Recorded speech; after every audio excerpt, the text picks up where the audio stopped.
Ce processus de sédentarisation, c'est un processus de changement social, de transformation de sociétés, de groupes nomades en groupes, même communautés, parce que c'est devenu par la suite vraiment des communautés, des regroupements, là, souvent des gens même de différentes origines, de différents bassins de rivières à un seul endroit, même en village ou en bourgade, comme on les appelait au début, les missionnaires. Donc le processus commence des années 1840. Sur la Haute-Côte-Nord, il y a une date charnière qui est 1842. En 1842, la compagnie de la baie d'Hudson, qui avait pris le contrôle de tous les postes de traite de la Côte-Nord, il y avait le domaine du roi, le poste du roi, dont le territoire s'étendait du Saguenay-Lac-Saint-Jean jusqu'à, disons, la rivière Moisy, mais un petit peu plus loin. Donc, il y avait les postes du roi. Qui, à un moment donné, ont été acquis par la compagnie de la baie d'Hudson.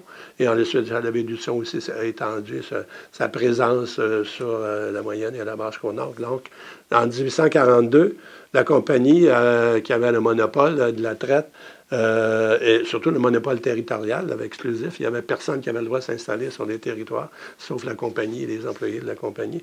1842, elle perd son monopole territorial, mais conserve le monopole de la traite et aussi le monopole de la pêche au saumon dans les rivières pendant un certain temps, dans les rivières jusqu'en 1858. Sur la moyenne Côte-Nord, il y a un arrêté en conseil qui interdit à la compagnie de la baie d'Hudson d'empêcher le peuplement en 1854.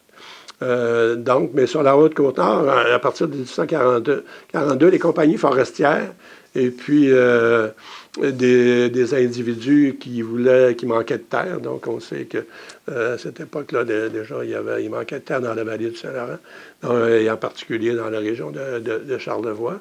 Donc, on sait que c'est les gens de Charlevoix qui ont peuplé en partie au début le Saguenay, une partie de la Côte-Nord.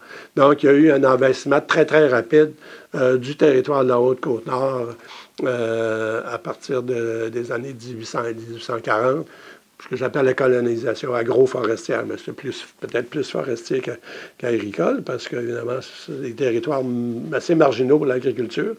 Mais à l'époque, bon, on pratiquait une agriculture plus ou moins de subsistance alliée, qui produisait peu de surplus, mais alliée beaucoup à la colonisation forestière, parce qu'on travaillait dans les chantiers un bout, puis on s'achetait un bout de terre, puis un peu de grains d'animaux, puis on s'établissait. Une partie de la Haute-Côte-Nord a été colonisée très rapidement entre les années 1840-1850.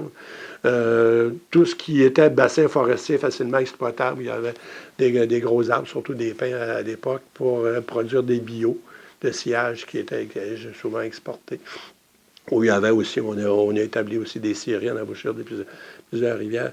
Et c'est à ce moment-là que le territoire Innu a commencé à être envahi, que le mode de vie de chasse et de piégeage, mais surtout encore de chasse, au gros petit gibier, et production aussi de fourrure pour les postes de traite, donc a été menacé.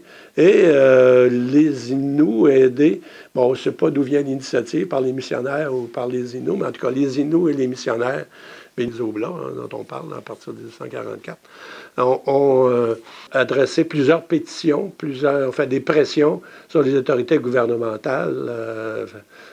Bon, c'était le Canada uni à l'époque, pour donc, obtenir une protection contre l'envahissement, la dépossession de leur territoire, surtout les bassins de rivière, qui sont les bassins d'abord qui sont utilisés pour circuler sur le territoire. Et aussi, c'est là qu'on trouve le plus d'animaux. Moi, j'ai déjà calculé que, bon, au moins, souvent 80% de la production en fourrure venait des bassins des rivières et non pas du territoire à large. Le territoire, c'était plus la chasse au gros gibier, comme le caribou et plus tard l'orignal.